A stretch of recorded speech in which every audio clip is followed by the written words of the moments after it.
Hello, welcome to our Ask Me Anything series as part of our 90th anniversary celebration of the School of Information and Library Science. My name is Lori Haight, and I serve as the Career Services Coordinator here, and today we have 3 faculty members joining us. We have some questions that have already been collected, and we can also collect additional questions and ask them as time allows. If you would like to submit a question, please use the Q&A feature on the bottom of our Zoom webinar. So first up, we have Dr. Brian Sturm, Professor, UNC School of Information and Library Science. Welcome. Hi. We have many questions that have come in, so we're going to go ahead and get started. How has Story Squad done in terms of telling stories in a time where most things are virtual? Yeah, Story Squad sort of hit a rut in the road of performance because we couldn't get out into the classrooms, we couldn't get to the various institutions, and storytelling online works. Certainly, a lot of my colleagues in the storytelling community have explored that and have taken their storytelling online, most of them because they are career storytellers, and so they need the income and they need the performance time. Story Squad is a little different in that it is student driven. The students are the primary ones going out, although I do go out a lot as well as a member of Story Squad. So what we decided to do was to shift a little bit and try to get some of the students to record videos. And we began a project called the Folktale Storytelling Digital Library.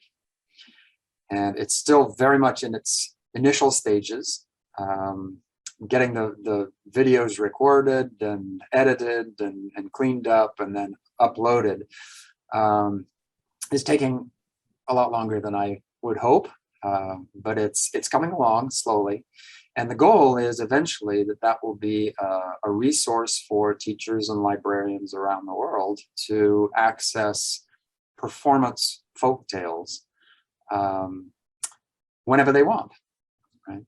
And it will all be branded with the Story Squad kind of background and logo and whatnot. So we're having a lot of fun with it. It's certainly not the same as performing in person. And because we're not out in the community, we don't have quite the same connection that we had 2.5 years ago with various schools and libraries around Chapel Hill. But you adapt as you can. How would you compare virtual versus in-person storytelling? Totally different. Mm-hmm. Totally different. The in-person storytelling is a much more interactive, dynamic kind of approach, primarily because you're not talking to a screen and you're not talking to a camera.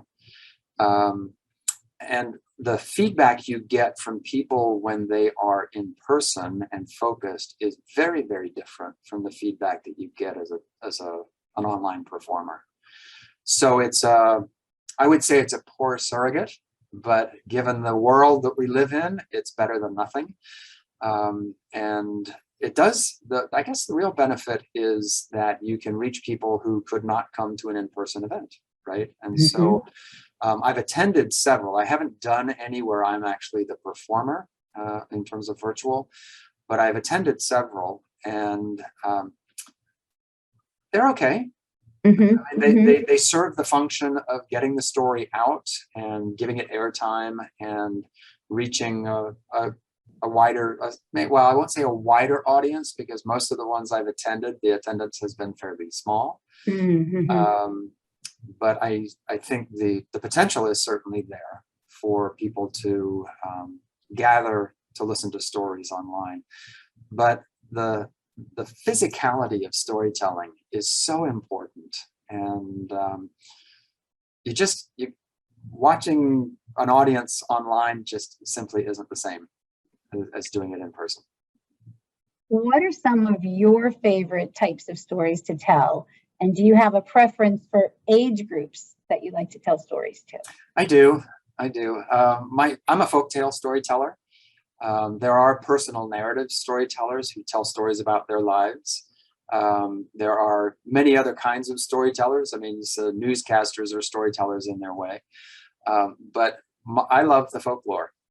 It comes ready-made to the tongue because it was orally told for generations before it was written down. And it is usually fairly linear so that you can remember it more easily as a performer. So I love folktales. I love folktales from all over the world. There's an interesting conversation among storytellers as to whether we are allowed to tell stories from other cultures. The issue of cultural appropriation is, of course, very, very important for storytellers to consider. And performance styles as well. If I tell a story from a country that is not my own, then can I really do it authentic justice as a performer? And I've wrestled with this ever since I started telling stories 35 years ago, because the world folklore is so amazing. There are such good stories from other cultures that I don't want to pass those up, and I don't want to forget them and not provide them an opportunity to be told. And so I've counseled my students that if you treat this story with respect, if you treat the culture with respect, and if you do your background due diligence so that you have a sense of how story was used in the culture and whether there are any prohibitions on certain kinds of stories being told at certain times of the year and this kind of thing, then so long as you do your best to honor that, then the world of folklore is yours to explore and share and tell. So yes, I do love folktales. And in terms of an audience, I guess I would say the elementary age audience is my favorite. If they're preschoolers, it limits pretty severely the number of stories that you can tell, because folktales really, quite honestly, they're not children's stories. Most of them are adult stories meant to be told to adults, to think about life and to negotiate problems between neighbors and this kind of thing. So telling to preschoolers, while a lot of fun, is its own sort of particular challenge. And then once you get up into kindergarten and up through, say, 4th or 5th grade, the world of folktales is just fabulous for these children. Their imaginations are running wild. They believe the world that you're creating in a way that young adults and adults are a little more cynical and won't let go the way these young children will. And so, yeah, performing for I would say my real sweet spot is probably 2nd and 3rd grade, because they have the attention span to last a good 12 to 15 minutes for a fully fleshed out story.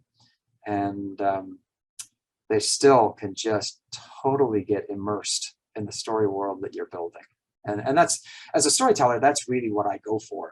I'm not interested in the plot, except that the plot is sort of a vehicle for the emotions of the characters.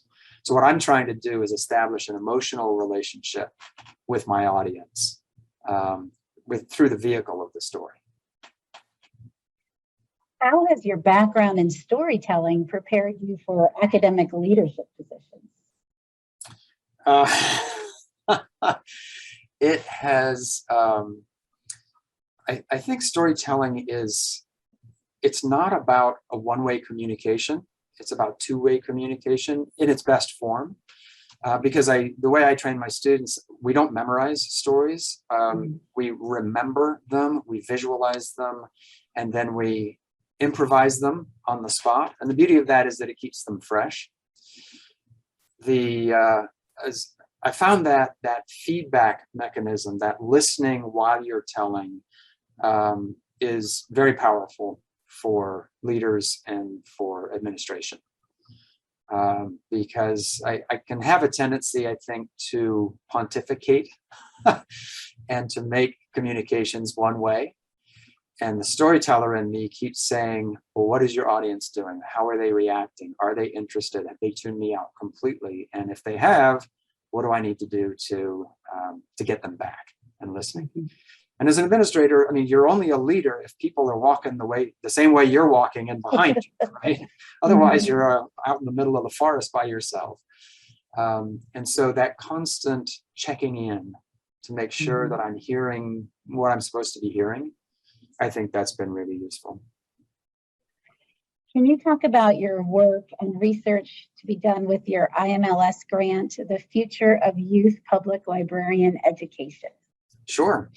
So that grant is designed to actually be an initial grant, we hope, to a further grant where we'll actually get some money to revise the curriculum.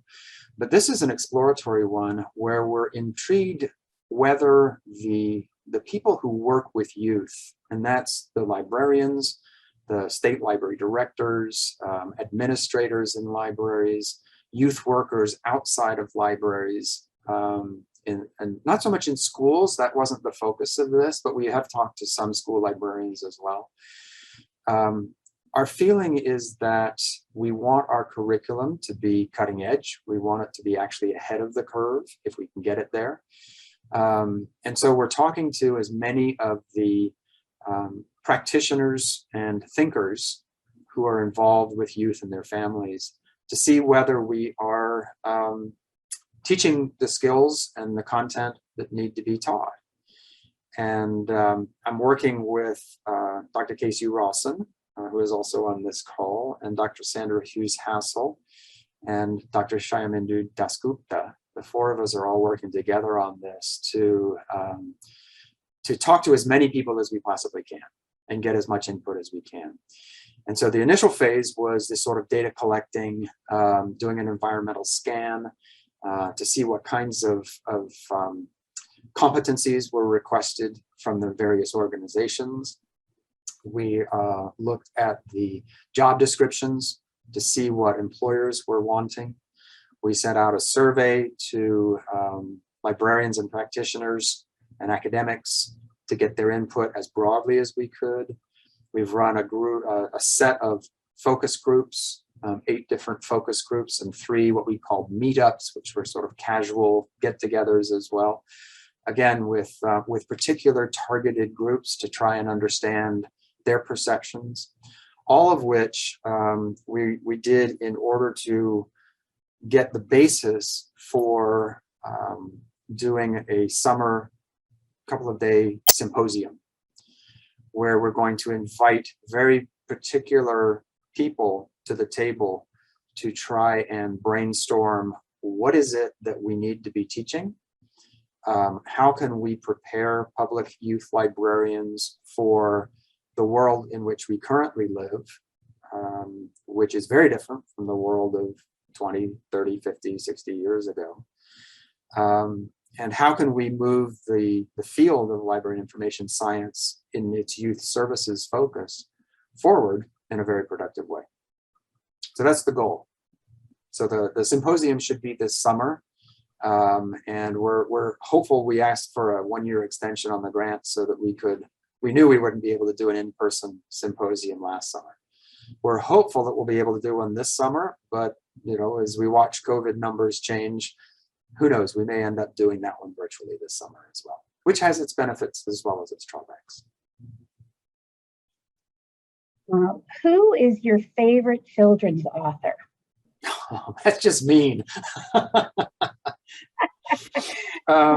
It only slightly beat out what's your favorite class to teach, so you can. Right. Well, I could do both of them. I do have a favorite children's author, and some people would argue that he is not a children's author. It's Kenneth Grahame, who wrote The Wind in the Willows, and it's a favorite of mine, not because it's a great children's book, because I honestly don't think it is a great children's book. It's just a great book.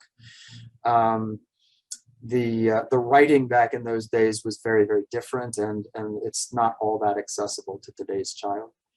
But Kenneth Grahame's language, the metaphors that he used are just incredible. It's a beautifully, beautifully written book in terms of literature.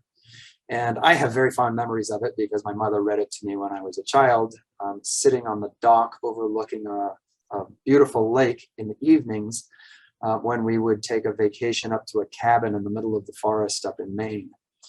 And so I have very fond memories of that. That story, which is about animals and nature unfolding in this idyllic setting. I also love Kevin Sands, who wrote a sort of middle grade fantasy, or writes it, I should say. He's written the Blackthorn Key series, which is absolutely amazing. So if you haven't read it, go out and read it.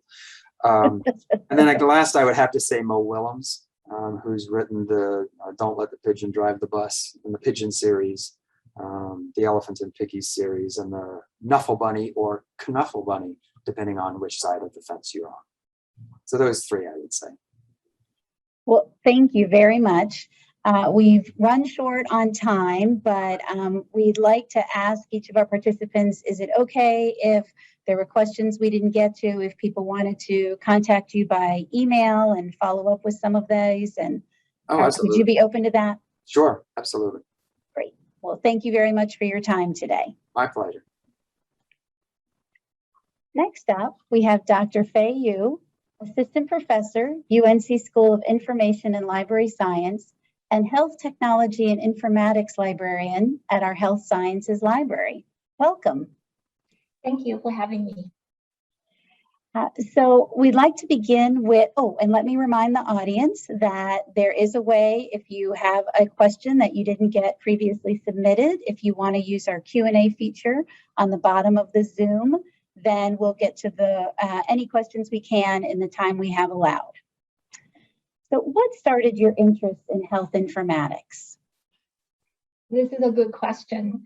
I believe I mentioned a personal story last time when I participated in this lightning talk in 2020 in the summer. So I would love to share with you again. First of all, I want to introduce my background. I received my PhD in Library and Information Science from the University of Pittsburgh. And after I graduated with my PhD, I worked in a technology company for a few years before my son was born. And when my son was 1 year and 8 months old, he had an accident. So he broke his left arm. And then, of course, as a young parent, I was anxious and sent him to Pittsburgh Children's Hospital. And he was treated there and then healed. So when he was about almost 3, that's the time that my husband needs to relocate to Seattle, actually, the West Coast. Is a big change. So I went to, before we left Pittsburgh, I went to Pittsburgh Children's Hospital to request my son's medical records because, I want to keep it and then share with the local physicians after we settled down in Seattle. I remember I spent almost 1 hour waiting and talking with the hospital staff to get permission, information release to me, his mother. So I got a CD-ROM and, with some physician notes as document together and packed them in my suitcases, and then we moved away. And after a couple of years, and we decided to move back to the East Coast, and then we did and settled down in Cary. My son had an accident again, and this time he injured exactly the same arm, the left arm, exactly the same place. So the bone was broken. At that time, we just moved to North Carolina. We didn't know much about the area, so he was rushed to Duke Children's Hospital. I know our UNC has excellent children's hospital as well, but at that time, I just didn't have the time to figure out. So he was rushed to Duke Children's Hospital and get treated there. At that time, I remember I was told I can use HealthView information system to pay his bills, to schedule his appointments, and also, most importantly, to access to his medical records. I was fascinated by this, information system. I thought, wow, comparing my experience at Pittsburgh, waiting there for almost 1 hour to get his medical records released to me, and then his medical data records, including his X-ray images, I have direct access in 24 hours. So I downloaded his message, his images, and share with his care pediatrician so that for his after treatment care. And this kind of experience prompted me to look at what I want to do, in terms of research. I feel like I want to do something related to information technology, of course. That's my background. And also, I'm a caregiver and a mother, and I'm getting old too. I want to do something related to health. So one day after I put my kids into sleep, I sat down in front of my computer and I Googled information technology, information science actually, and health. Guess what? The first search result is Carolina Health Informatics Program. And they are also hiring. They have several job postings. And so that's how I get started. I sent an email to ask for more information and schedule an interview with the director, Dr. Jamal Mustafa. And later I was hired as a part-time research associate working in his lab.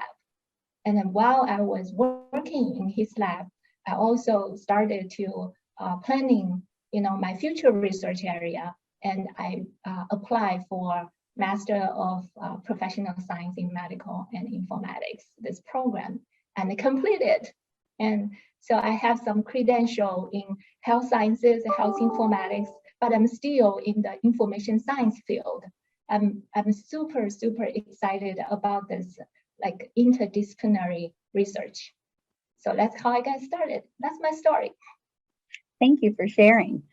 Can you talk more about digital health intervention to improve patient experience? Yeah, that's a good question. I'm going to continue to tell stories, two more ones. And the first one actually is a story I asked my students. By the way, I teach INLS 718 user interface design. At the beginning of the semester, before the students come to our first class session, I asked them, send an email to them, asking them to watch a YouTube video. It's a TED Talk given by Doug Diaz. He is the principal designer of GE Healthcare. He told a story in this video. It's about a design experience. At that time, he designed an MRI machine for young patients, children. And he finished his project, was very excited. He was at the hospital very early and waiting for the patient, cannot wait to see their reaction, how they use the machine for diagnosis. But to his surprise, the young patient he met that day was a little girl. She cried when she entered the exam room. And then her parents comforted her and said, we talked about this, you should be brave. Doug, he said he was confused. So he lowered himself at this little girl's level and using her eyes to look at the device he designed. What he saw was a brick with a big hole in the middle and a very noisy machine. And the whole environment was very dull and boring. It could be a very scary experience for a little girl. So that is the turning point for him. He went back, he did all kinds of user research with children, and guess what? He designed an adventure piece for the children, totally transformed what medical equipment should look like. I won't tell you what it looked like. Go to check out the YouTube video. And one thing I can tell you is the children MRI machine was implemented, he designed, was implemented in Pittsburgh Children's Hospital. Oh. Yeah, it's an adventure. I mean, because of all those coincidences, I feel like I'm really into this, design field, design thinking for digital health device. I think they can make a big impact on patient health and the patient's experience, especially, for special patients like children and senior citizens. This is the first story.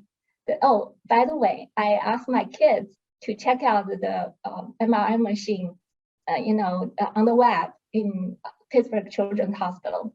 And they love it. They said they cannot wait to try it. I mean, I hope they never had a chance to try it, but they said they love it. So the second story was my personal experience. 2 years ago, my collaborator at the UNC School of Nursing, and she invited me to participate in a usability testing of an information system that she designed for cancer patients.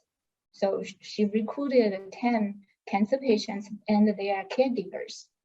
They want to get their feedback about, their perception and acceptance of the information system, which provide caregivers with patient like education materials and also symptom management information. So we situated in a, I think, exam room in the first floor of UNC Hospital, and then the patients and their caregivers just came. And then we did usability testing one by one. I was just totally was amazed by what I heard. Some patients, cancer patients, they just finished ostomy surgery, have punch, and can hardly move. So they put on their eye tracking glasses and look at the information, the dashboards and the system that we designed for them. She said, why not I had this earlier? And then she started to reflect on her cancer experience. She was bald, she lost all her hair, and she was pale. And then because of the punch, and she can hardly, not convenient to move around. It's just, at that moment, hearing her sharing, I was just almost into tears, just with her, because she was weeping while she was doing this usability testing.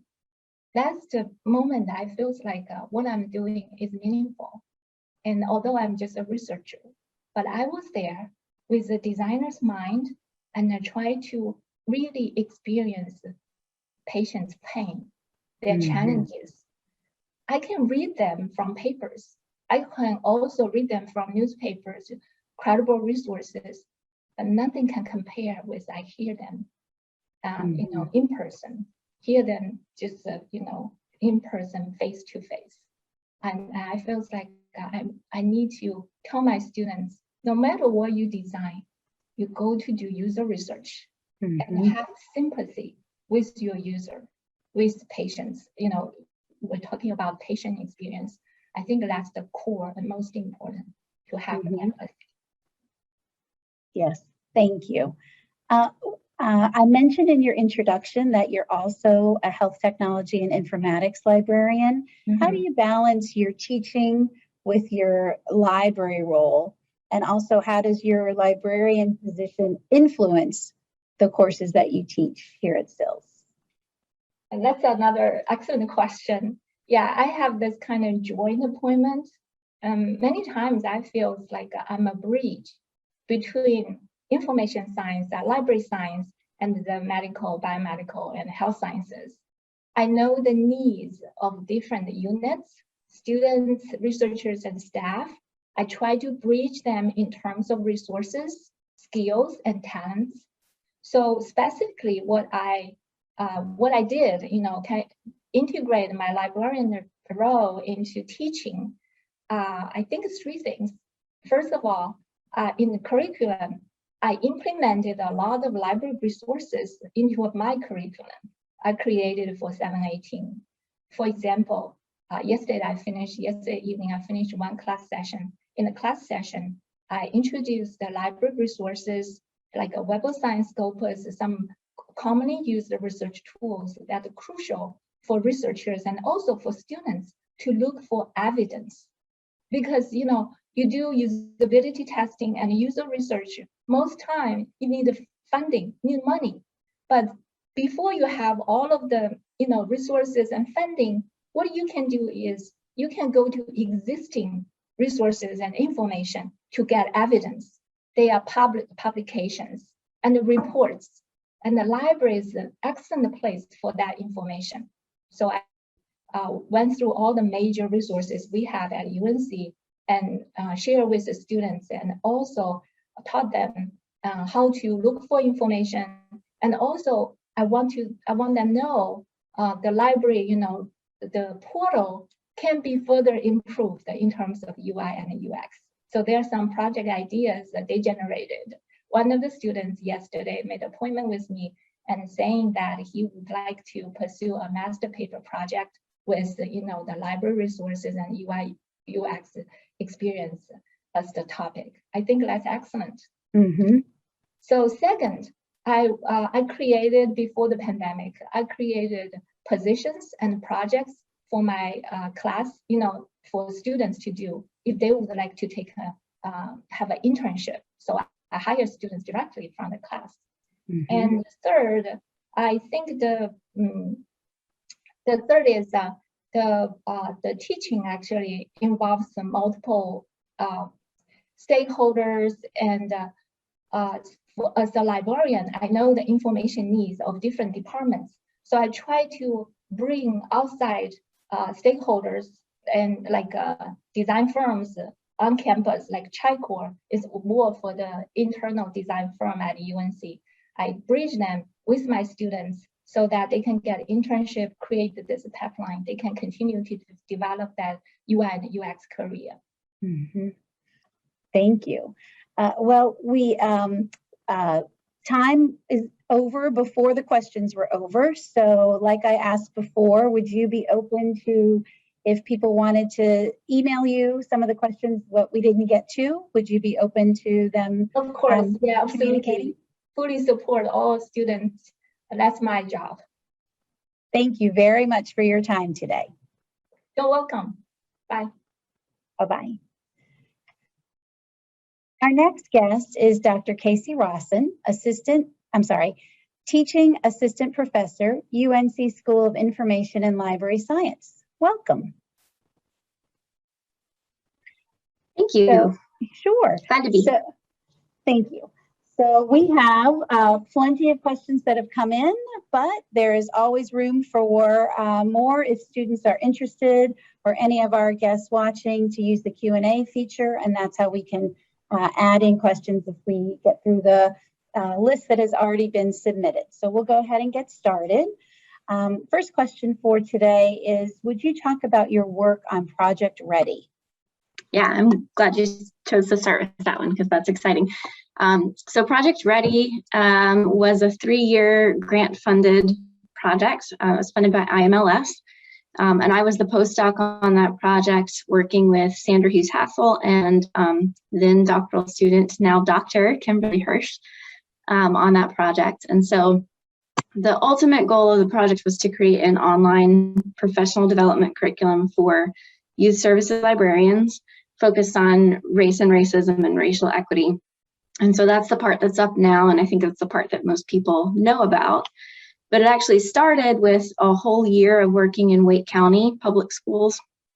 We worked with 30 schools, their school librarians, and a teacher and a literacy coach or technology coach. And each of those schools participated in a 1-week face-to-face intensive training session that we led along with some partners in Wake County and also elsewhere. And then we worked with them over the course of the next year as they put that work into practice in their classrooms and in their libraries. And so that process taught us so much about sort of how to approach the online component in a way that would be helpful and meaningful for that population. And so the online curriculum is now out. It's been out for over a year now. I just checked the analytics when I saw that this question might be coming.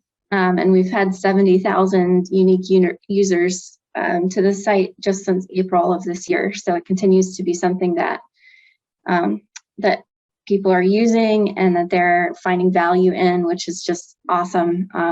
And Sandra and I, although the grant is done, so technically the project is finished, but of course, new things come out all the time. Like recently, there's been a lot of hysteria around critical race theory in classrooms and in K-12 environments. So we've continued to update that site to try to make it relevant to new things as they come out. And I'm sure we'll continue to do that in the future too. How has your work with developing and sharing these DEI resources and curriculum informed your teaching? Yeah, that's a great question. And I'll say that it's so many ways, but I think the thing that ties them together is it's reinforced for me the understanding that I'm never going to have this all figured out, that I'm never going to get to a point where I can say, yep, I'm done learning about equity and inclusion, I've got it. And to me, that's a really great thing, and it's an exciting thing. I think it can be intimidating too, but I love to learn. I love to learn new things. That's why I've stayed in school for as long as I have. And so I try to look at it from that positive perspective, that there's always going to be more for me to learn. The students, honestly, are some of the ones that have taught me the most in that area, and they continue to. There are specific ways that I've tried to incorporate it in my classes, things like changing the readings, making sure that we are highlighting marginalized voices and critical theory, making sure that my slides use inclusive language. But really, I just, I'm always trying to communicate to my classes that I don't know everything, and that I really welcome their suggestions for additional improvements. After winning awards for your teaching, what's one best practice you've used to build a sense of community in your classes, especially during the pandemic? Yeah, I think we're all hungry for community all the time, but I think especially now after this past almost 2 years, year and a half plus. And so in class, one thing that I try to do is just be really honest with the students about where I am emotionally, what's going on with me. And I think that that's been helpful just in terms of opening up that dialogue and letting them know that it's okay if they're not in the best place from week to week, and that they can let me know that without judgment. I've tried to find ways for us to all kind of celebrate small things that have been happy news in our lives, because I think that we're surrounded by so much bad news all the time. And it's not to like dismiss or to say that none of that's important, but I think it's also really important for us to be celebrating each other's wins, whatever those are. And so we do that in lots of ways in my classes. One that has been a new favorite of mine is that I had my assessment class share their adulting gold stars as an icebreaker activity. And I don't know if you've seen that meme, but there's this meme that's like, adults need gold stars too. And it's things like, I put on pants today, or I only cried once this week. So we went around and we shared those in class, and it was just one, hilarious, but two, I think really affirming. It just felt really great coming out of that activity. And then also establishing community outside of individual classes. I run a weekly craft social group that's actually meeting in 22 minutes on Zoom. And that's open to anyone who is affiliated with SILS. And that's just been a really great way to have a sense of community and to kind of have an opportunity outside of a class context to check in with folks and to see what you're doing. Great. After some time as the MSLS coordinator, what have you learned about the program that you didn't know before? A lot. It's definitely it's a different perspective on the school. But I will say the number one thing that I've learned, and that's been driven home to me, is how amazing our staff is at SILS. This curriculum work that we've been working on for like 3 years. We've made some big accomplishments, especially recently. Like we've got formal approval for that to happen from the grad school. It could not have happened without Laura Bailey's work in particular. And I know that we all know how awesome Laura is, but I think seeing what she does from the perspective of the coordinator position, I'm just like literally in awe of her. She's amazing. I think she maybe has 5 identical twins that she has not told us about. And I would say the same for all of our staff, including you, Lori, and Susan and Tammy, and like everybody that I've needed to reach out to for help with something related to the coordinator role. they've just like been amazing. And so I think awe for our staff is the number one thing.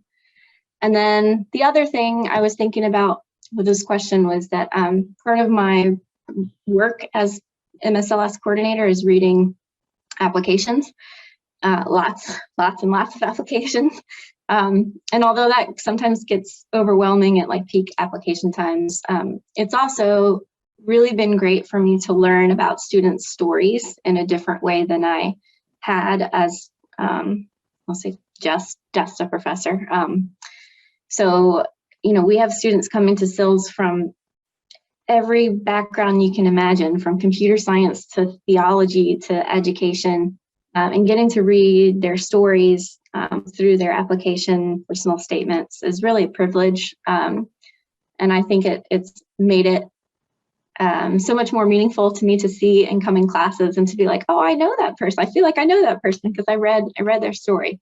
So that's been a really fun part for me. I don't know that I would say it's fun in the moment reading through 20 applications. Looking holistically at it is fun. You mentioned our new master's curriculum. We had a question about what's one aspect that you think students will be excited about with this new master's curriculum that is now officially approved and now in the implementation stage?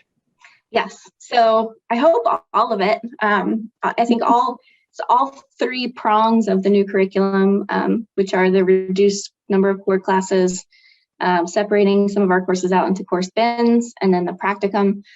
They're all things that have come directly from student suggestions and student responses and feedback over the past many years since we've done a last major curriculum revision. But I think probably the one that I've heard students express the most excitement about is that practicum option for the master's capstone. So students will now have the opportunity to either do a master's paper, which is what traditionally all of our students have done, or they can do a team-based practicum project. And we have always heard from students that they want more opportunities to get hands-on experience. The field experience is great for that. But that's only one option, and not everyone gets to do that. And so this will offer people another opportunity to get that hands-on experience. We have just dipped our toes into the water of starting to sort of solicit project ideas from our community partners and our faculty. We had a brainstorming session at our faculty meeting last week. And the ideas that folks are coming up with are so great, and I can't wait to share those with students. I think that's going to make them even more excited for this option. Well, we've had some faculty chuckling about this next question, but since teaching is in your title, I feel it's comfortable to ask you, what has been your favorite class to teach? Yeah, I was hoping I would get asked that. I love that question. So this is not, I'm not lying. I legitimately really love all the classes that I teach. I have to get excited about them. That's just how I work. But I would say that if I had to choose a favorite, it would probably be the class that I teach on instruction. It's called Library Instruction and Pedagogy. I teach it every spring. That used to be a class that was just for school librarians.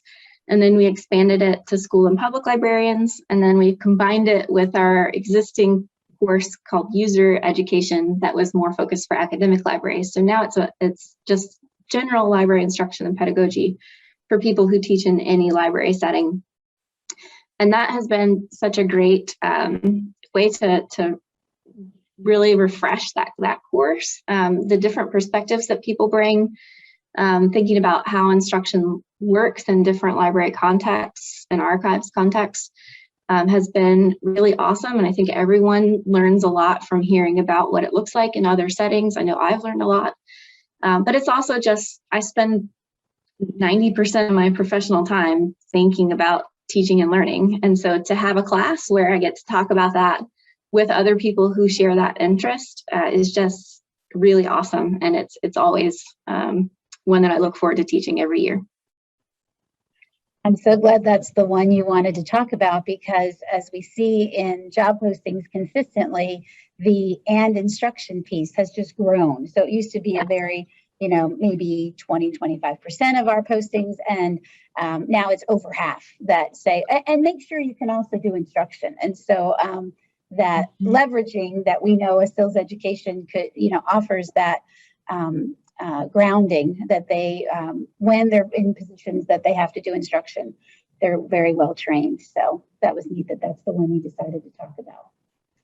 Yeah, and I think that we're seeing that. I think that's a trend that's only going to continue. I think that public libraries in particular have really started to embrace an instructional role that they've always had, but they haven't always called it instruction. And so I think that, yeah, that's only going to become more of a theme in job postings and our students' interests and goals in the program going forward. Wonderful. As I asked the other guests today, is it okay if students and other people who have watched our presentation today, if they want to ask you a question, is it okay if they contact you over email? Yes, absolutely. I'd love that. Great. Well, thank you very much for your time today. I appreciate your candidacy with all of these different questions, and it's been a treat to hear a little bit more about our faculty. So thank you very much. And that concludes our AMA for today. Thank you.